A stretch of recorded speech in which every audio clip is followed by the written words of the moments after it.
Bismillahirrahmanirrahim. So now we are starting the tubulointerstitial diseases. हम लोग already glomerular diseases पढ़ चुके हैं. tubulointerstitial diseases पढ़ेंगे and then we will move forward to renal carcinoma.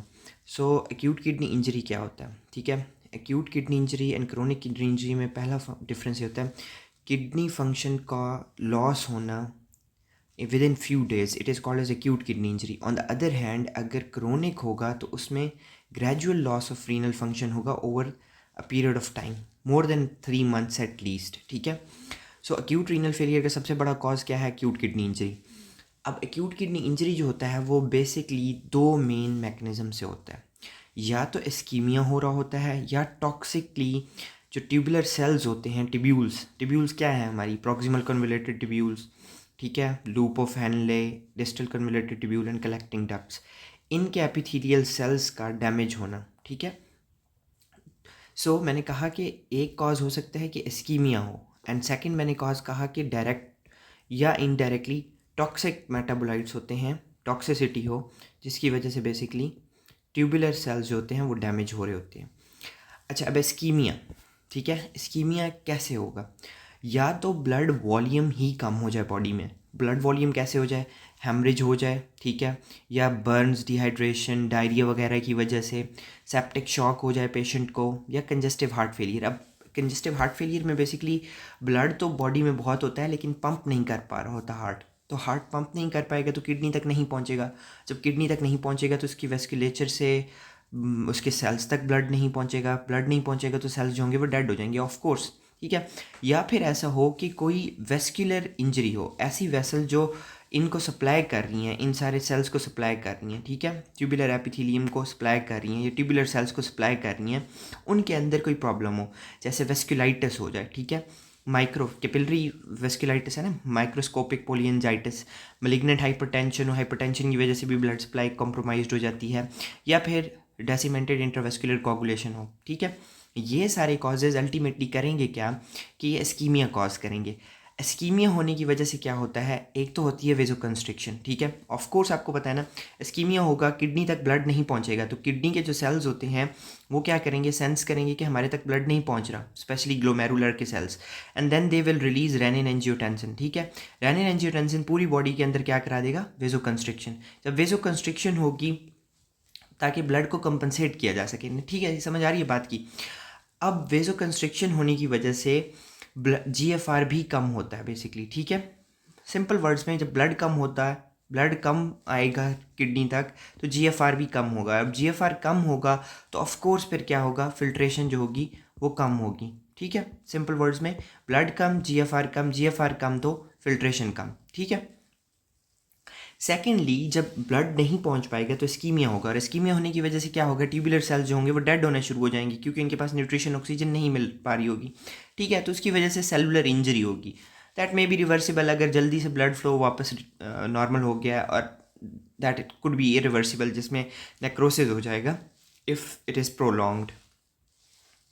होगा क्या उससे कि जो ट्यूबुलर सेल्स हैं उनकी डेथ होना शुरू हो जाएगी. अब ट्यूबुलर सेल जब डेड होंगे तो उसकी वजह से क्या होगा? ये ट्यूबुलर सेल्स या तो ल्यूमेन के अंदर चले जाएंगे. सपोजिंगली मैं ये बना रहा हूँ ट्यूबुलर सेल्स ऑफ ल्यूमेन. ठीक है, तो होगा क्या कि ये या तो डेड होके इसके अंदर आ जाएंगे और ल्यूमेन सारा ऑब्स्ट्रक्ट कर देंगे. ठीक है, अब ऑब्स्ट्रक्ट करेंगे तो ये सारा फ्लूइड बाहर चला जाएगा. सेकेंडली, जब ये सेल्स ऑब्वियसली जब ये सेल डिस्ट्रॉय हो रहे हैं तो ऑब्वियसली परमेबिलिटी भी बढ़ रही है ना. परमेबिलिटी किधर जाएगी?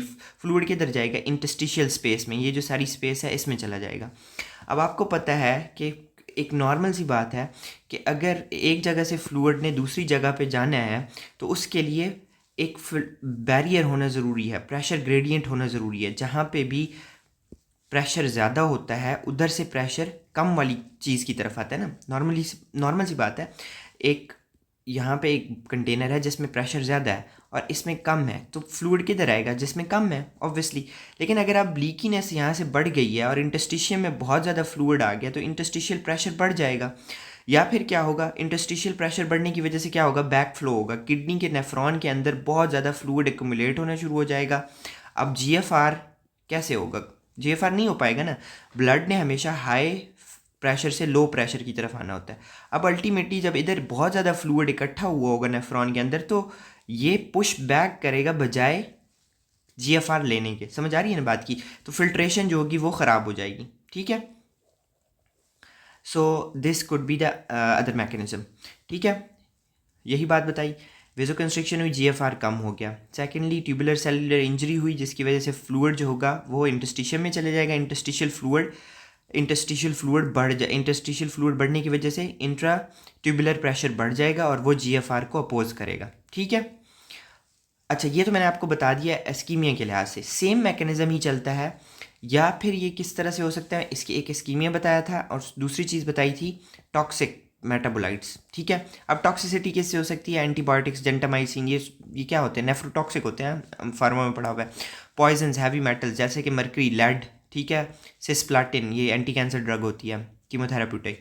ऑर्गेनिक सॉल्वेंट्स, ठीक है, कार्बन टेट्राक्लोराइड वगैरह, इथाइल ग्लाइकोल वगैरह, जो भी हों, जो कि डायरेक्ट टॉक्सिसिटी करेंगी और ट्यूबुलर सेल इंजर हो जाएंगे। आगे सारा वही प्रोसेस है, ठीक है। कुछ होती हैं डिजीज़ जो कि एस्कीमिया भी करती हैं और टॉक्सिसिटी भी करती हैं, जैसे कि मिसमैच ब्लड ट्रांसफ्यूजन, ठीक है। क्योंकि ट्रांसफ्यूजन जब करेंगे, एक तो वो कोगुलेशन कराएगा, मिसमैच है ना। सेकेंडली वो एंटी एनाफाइलैक्टिक रिएक्शन कॉज कराएगा, क्योंकि वो बॉडी के लिए क्या है, एक फॉरेन मॉलिक्यूल है ना, ठीक है। तो मिक्स सा रिएक्शन आएगा, इस्कीमिया भी होगा, साथ साथ टॉक्सिसिटी भी होगी। उसके अलावा sickle cell anaemia, sickle cell जो होते हैं ना वो क्या होना शुरू हो जाते हैं, क्लम्प अप होना शुरू हो जाते हैं इनसाइड द ट्यूब्यूल्स, तो वो भी इंजरी कॉज करते हैं। टॉक्सिक भी होते हैं डायरेक्टली, क्योंकि वो हीम रिलीज़ करेंगे जब वो ब्रेक होंगे। इसी तरह वो क्या करेंगे, इस्कीमिया भी कॉज करेंगे, ठीक है। अगर वो कैपिलरीज के अंदर सपोजिंगली एक्यूमुलेट हो गए तो वो ब्लड फ्लो को भी तो ऑक्लूड करने हैं ना, तो दोनों तरह से वो इंजरी कॉज करनी है, ठीक है। सो ये हो गया हमारे पास टॉक्सिक, डायरेक्ट टॉक्सिक इफेक्ट, ठीक है।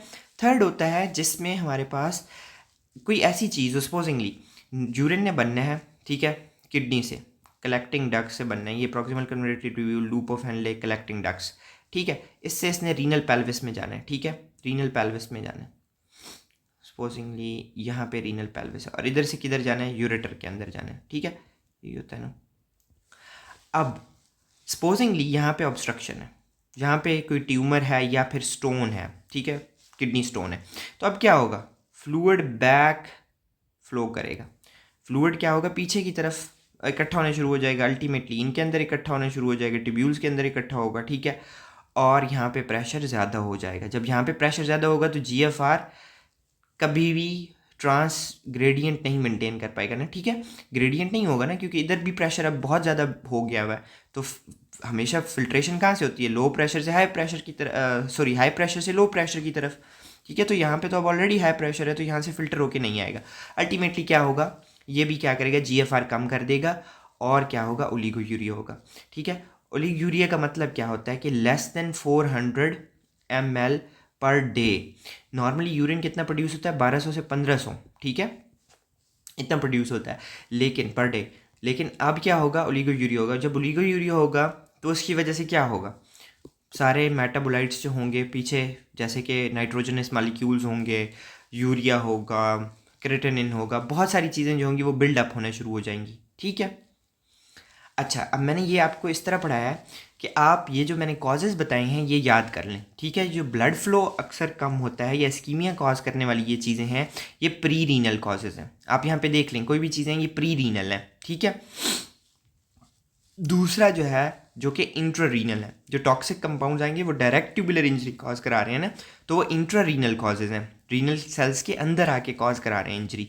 थर्ड है पोस्ट रीनल, कोई भी ट्यूमर है, प्रोस्टेटिक हाइपरट्रॉफी है, ऑब्वियसली प्रोस्टेट बड़ा हो जाए तो क्या होगा, यूरिथ्रा को वो क्या करेगा, पुश करेगा और यूरिथ्रा से फ्लूइड नीचे नहीं जा पाएगा, ठीक है, बॉडी से एक्सक्रीट आउट नहीं होगा, तो वो पीछे बिल्डअप होना शुरू हो जाएगा into bladder, into ureter, into kidney, ठीक है।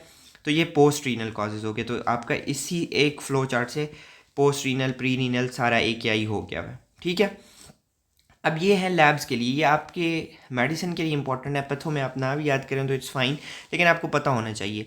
अब MCQs आ सकता है कि एक्यूट ट्यूबुलर नेक्रोसिस जो है वो किस type of acute kidney injury में होता है, ठीक है। तो इंट्रा रीनल कॉज है, ठीक है। एक्यूट ट्यूबुलर नेक्रोसिस वर्ड से ही जाहिर है कि ट्यूबुलर नेक्रोसिस हो रही है। ट्यूबुलर नेक्रोसिस क्या होती है, ट्यूब्यूल्स के सेल्स डैमेज हो रहे हैं, इंट्रा रीनल हो गई।